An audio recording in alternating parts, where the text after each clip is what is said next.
दुर्योधन स्वयं को श्रेष्ठ मानता था और अपनी सेना को पांडवों की सेना से उत्तम। उसके सोचने का विषय केवल पांडवों की युद्ध विषयक तैयारी थी, जिसे वह संजय के द्वारा जानना चाहता था। जानते हैं वह क्या थी इस अध्याय में। संपूर्ण महाभारत कथा के अंतर्गत उद्योग पर्व और उसमें यान संधि पर्व। नमस्कार, मैं आभा शर्मा जावास। इन ऑडियो बुक्स को बनाने में अगर आप अपना योगदान देना चाहते हैं तो मेंबरशिप लेके या दिए गए QR कोड का प्रयोग करके आप ऐसा कर सकते हैं। आपका छोटे से छोटा योगदान भी हमें प्रोत्साहित करता है। अन्यथा शेयर, लाइक या सब्सक्राइब करके तो आप ऐसा कर ही सकते हैं।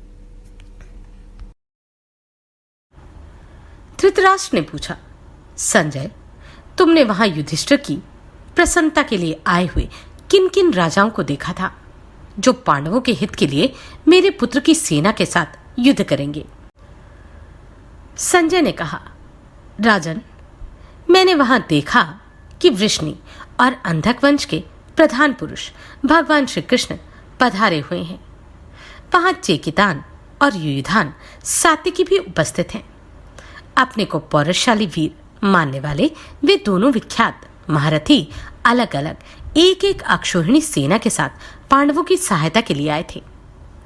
पांचाल नरेश द्रुपद, धृष्टद्युम्न और सात्विकी आदि 10 वीर पुत्रों के साथ शिखंडी द्वारा सुरक्षित हो कवच आदि से संपूर्ण सैनिकों के शरीरों को आच्छादित करके उन सब की एक अक्षोहिणी सेना के साथ युधिष्ठिर का मान बढ़ाने के लिए वहां आए हुए हैं। राजा विराट अपने 2 पुत्रों शंख और उत्तर को साथ लिए सूर्यदत्त और मदिराक्ष आदि वीर भ्राताओं और अन्य पुत्रों के साथ एक अक्षोहिणी सेना से घिरे हुए कुंती पुत्र युधिष्ठिर की सहायता के लिए उपस्थित हैं। जरासंध कुमार मगध नरेश सहदेव तथा चेदिराज धृष्टकेतु ये दोनों भी अलग अलग एक एक अक्षोहिणी सेना लेकर आए थे। लाल रंग की ध्वजा वाले जो 5 भाई कैकेय राजकुमार हैं, वे सभी एक एक अक्षोहिणी सेना के साथ पांडवों की सेवा में उपस्थित हुए हैं। मैंने इन सबको इतनी सेनाओं के साथ वहां आया हुआ देखा है। ये लोग पांडवों के हित के लिए दुर्योधन की सेना के साथ युद्ध करेंगे। जो मनुष्यों, देवताओं, गंधर्वों तथा असुरों की भी व्यूहरचना प्रणाली को जानते हैं, वे महारथी धृष्टद्युम्न पांडव पक्ष की सेना के अग्रभाग में सेनापति होकर रहेंगे। राजन, शांतनु नंदन भीष्म जी के वध का कार्य शिखंडी को सौंपा गया है। राजा विराट मत्स्य देशीय योद्धाओं के साथ शिखंडी की सहायता के लिए उसका अनुसरण करेंगे। बलवान मद्र नरेश ज्येष्ठ पांडव युधिष्ठिर के हिस्से में पड़े हैं। युधिष्ठिर ही उनके साथ युद्ध करेंगे। परंतु यह बंटवारा सुनकर कुछ लोग वहां बोल उठे थे कि ये दोनों तो हमें परस्पर समान शक्तिशाली नहीं जान पड़ते। अपने 100 भाइयों तथा पुत्रों सहित दुर्योधन और पूर्व एवं दक्षिण दिशा के कौरव सैनिक भीमसेन का भाग नियत किए गए हैं। वैकर्तन, कर्ण, अश्वत्थामा, विकर्ण और सिंधुराज जयद्रथ ये सब अर्जुन के हिस्से में आए हैं। इनके सिवा और भी अपने को शूरवीर मानने वाले जो कोई नरेश इस भूमंडल में अजय माने जाते हैं, उन सबको कुंती कुमार अर्जुन ने अपना भाग निश्चित किया है।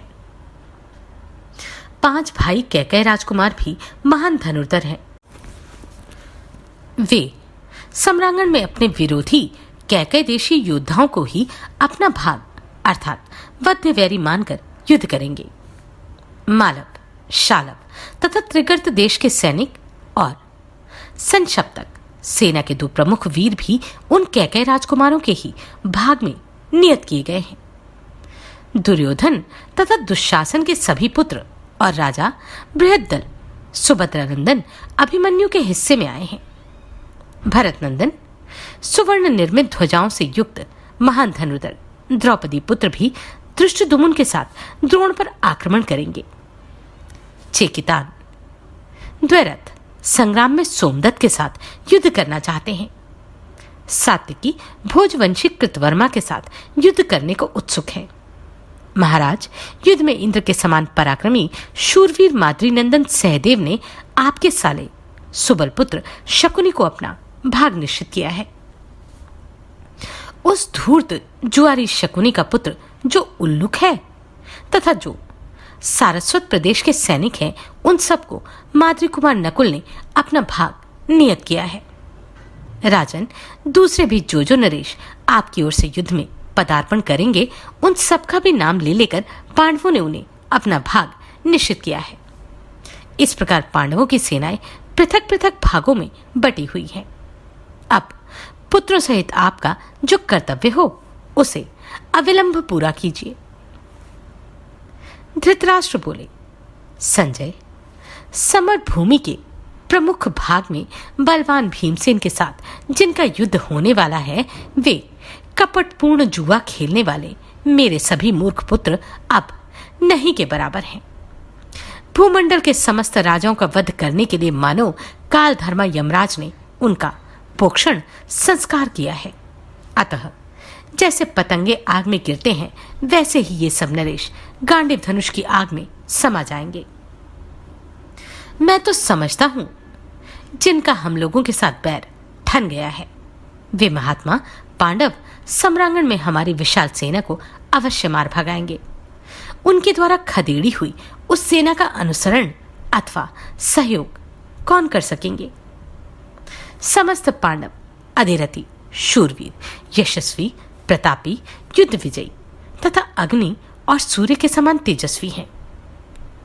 संजय, युधिष्ठिर जिनके नेता हैं, भगवान मधुसूदन जिनके रक्षक हैं, पांडुपुत्र वीर अर्जुन और भीमसेन जिनके प्रमुख योद्धा हैं, नकुल सहदेव, कृष्णवंशी धृष्टद्युम्न, सात्यकी, द्रुपद, धृष्टकेतु, सुकेतु, पांचाल देशीय, उत्तम मौजा, दुर्जय, युधामन्यु, शिखंडी, क्षत्रदेव, विराट कुमार उत्तर, चेदी तथा मत्स्य देश के सैनिक, संजयवंशी क्षत्रिय, विराट कुमार बभ्रू तथा पांचाल देशीय प्रभद्रकगण जिनके पक्ष में युद्ध के लिए उद्यत हैं, जिनकी इच्छा के बिना देवराज इंद्र भी इस पृथ्वी का अपहरण नहीं कर सकते, जो वीर तथा रणधीर हैं, जो पर्वतों को भी विदीर्ण कर सकते हैं, जिनका प्रताप देवताओं के समान है तथा जो समस्त सद्गुणों से संपन्न है, उन्हीं पांडवों के साथ मेरा दुष्ट पुत्र दुर्योधन मेरे चीखते चिल्लाते हुए भी युद्ध करना चाहता है। दुर्योधन बोला, पिताजी, हम कौरव तथा पांडव दोनों एक ही जाति के हैं और दोनों इसी भूमि पर रहते हैं। फिर एकमात्र पांडवों की ही विजय होगी, यह धारणा आपने कैसे बना दी? तात पितामह भीष्म, द्रोणाचार्य, कृपाचार्य, दुर्जय वीर कर्ण, जयद्रथ, सोमदत्त तथा अश्वत्थामा ये सभी उत्तम तेजस्वी और महान धनुर्धर हैं। देवताओं सहित इंद्र भी इन्हें युद्ध में जीत नहीं सकते, फिर पांडवों की तो बात ही क्या है? तात, ये सभी भूपाल श्रेष्ठ शस्त्रधारी और शूरवीर होने के साथ मेरे लिए पांडवों को पीड़ा देने में समर्थ हैं। पांडव मेरे पक्ष के इन वीरों की ओर आंख उठाकर देखने में भी समर्थ नहीं है। पुत्रों सहित पांडवों के साथ मैं अकेला ही सम्रांगण में युद्ध करने की शक्ति रखता हूं। भरत नंदन, जो भोपाल मेरा प्रिय करना चाहते हैं, वे सब उन पांडवों को आगे बढ़ने से उसी प्रकार रोक देंगे जैसे फंदे से हिरण के बच्चे को रोका जाता है। मेरे पक्ष की विशाल रथ सेना तथा मेरे सैनिकों के बाण समूहों से आहत होकर पांचाल और पांडव भाग खड़े होंगे। धृतराष्ट्र बोले, संजय, मेरा यह पुत्र पागल के समान प्रलाप कर रहा है। यह युद्ध में धर्मराज युधिष्ठिर को कभी जीत नहीं सकता। पुत्रों सहित धर्मज्ञ एवं यशस्वी महात्मा पांडव कितने बलशाली हैं, इस बात को भीष्म जी अच्छी तरह जानते हैं। इसलिए उन्हें उन महात्माओं के साथ युद्ध छेड़ने की बात पसंद नहीं आई। संजय, तुम पुनः मेरे सामने पांडवों की चेष्टा का वर्णन करो। कौन ऐसा वीर है जो वेगशाली और तेजस्वी महाधनुर्धर पांडवों को बार बार उसी प्रकार उत्तेजित किया करता है जैसे घी की आहुति डालने से आग प्रज्वलित होती है। संजय ने कहा, भारत, धृष्टद्युम्न सदा ही इन पांडवों को उत्तेजित करते रहते हैं। वे कहते हैं, भरत कुलभूषण पांडवों, आप लोग युद्ध करें, उससे तनिक भी भयभीत ना हो। धृतराष्ट्र पुत्र दुर्योधन के द्वारा एकत्र किए हुए जो नरेश अस्त्र शस्त्रों की मारकाट से व्याप्त एवं भयानक संग्राम में मेरे सामने आएंगे, वे कितने ही क्रोध में भरे हुए क्यों ना हो, सगे संबंधियों सहित रणभूमि में आए हुए उन सभी राजाओं को मैं अकेला ही उसी प्रकार वश में कर लूंगा जैसे तिमी नामक महामत्स्य जल की दूसरी मछलियों को निगल जाता है। भीष्म, द्रोण, कृपाचार्य, कर्ण, अश्वत्थामा, शल्य तथा दुर्योधन, इन सबको मैं उसी भांति आगे बढ़ने से रोक दूंगा जैसे किनारा समुद्र को रोके रखता है।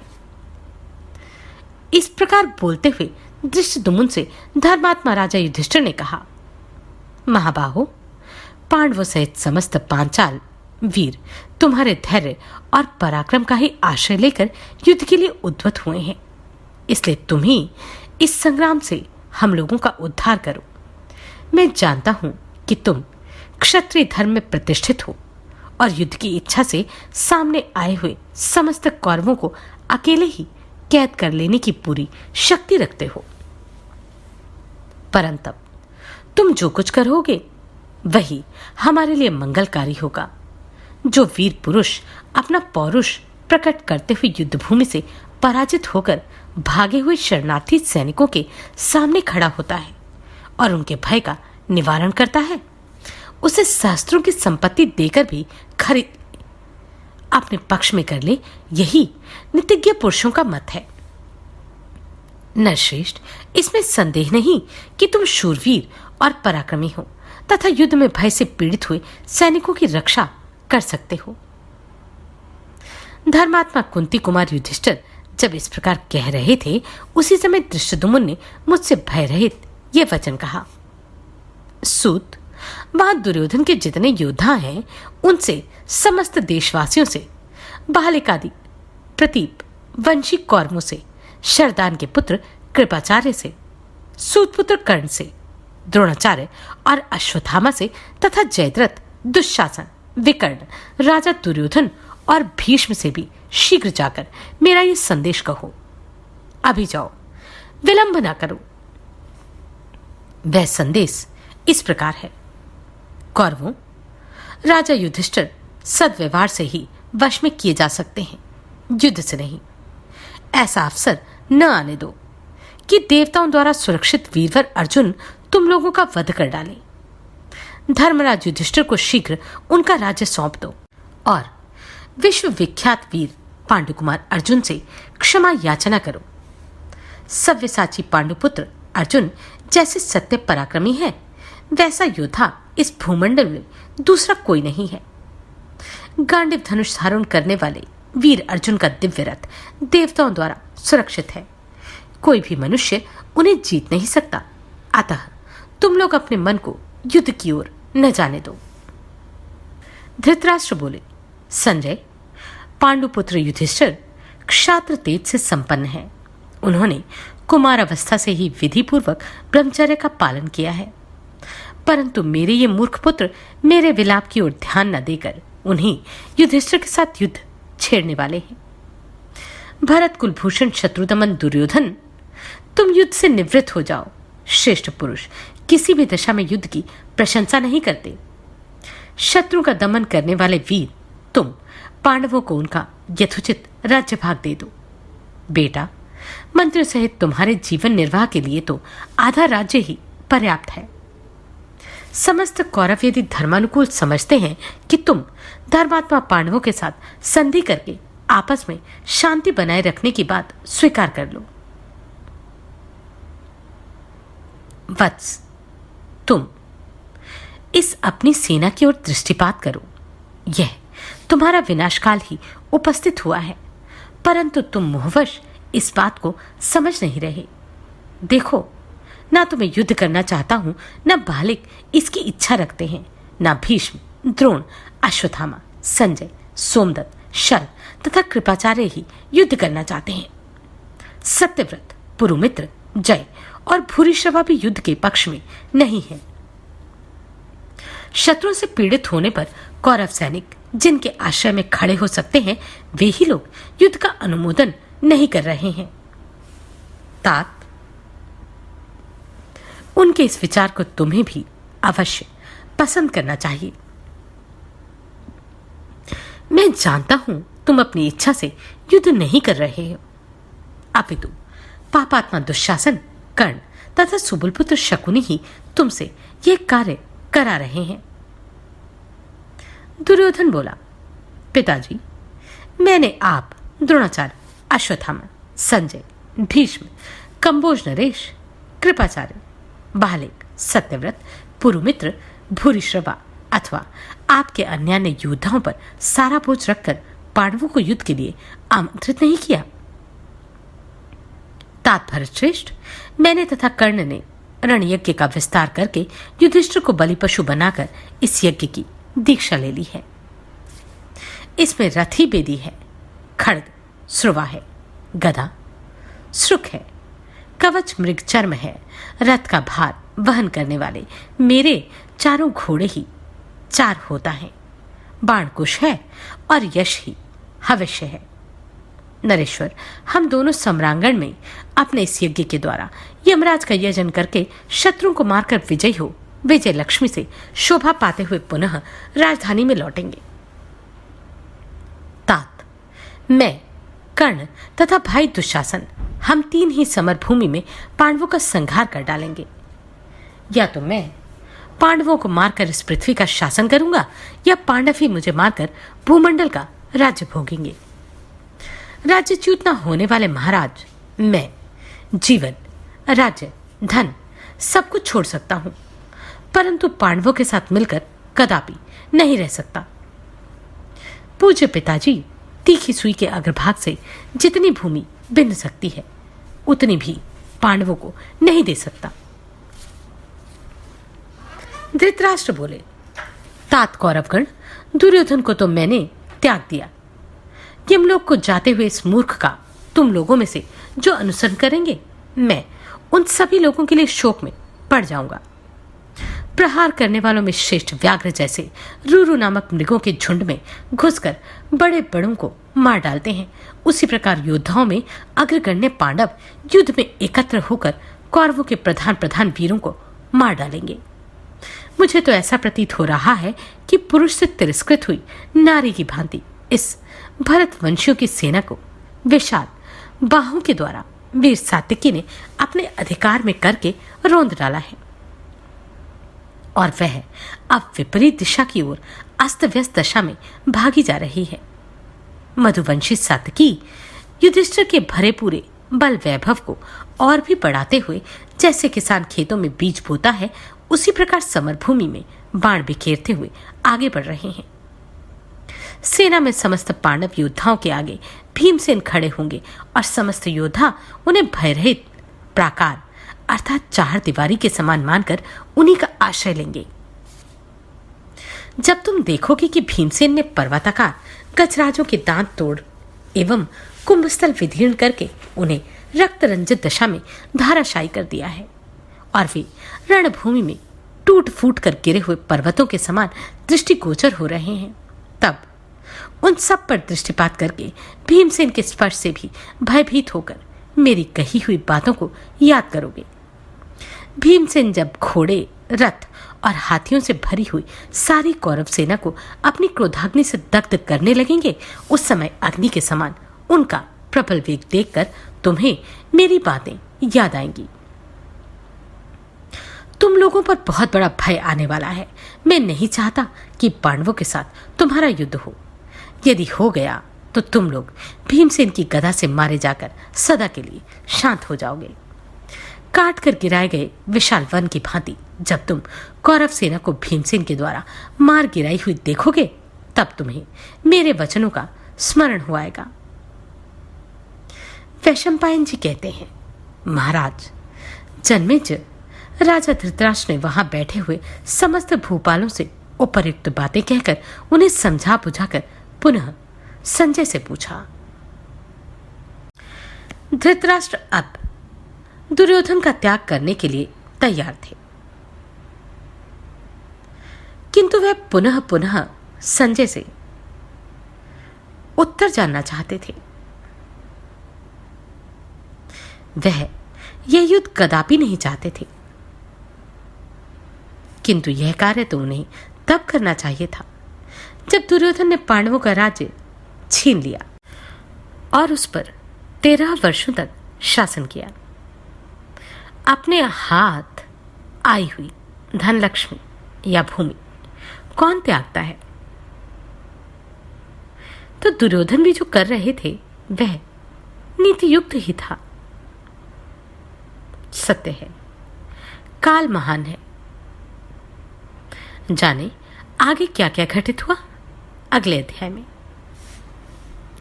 आप सभी को कोटि कोटि साधुवाद। आपने इन वीडियोस को इतना प्रेम दिया।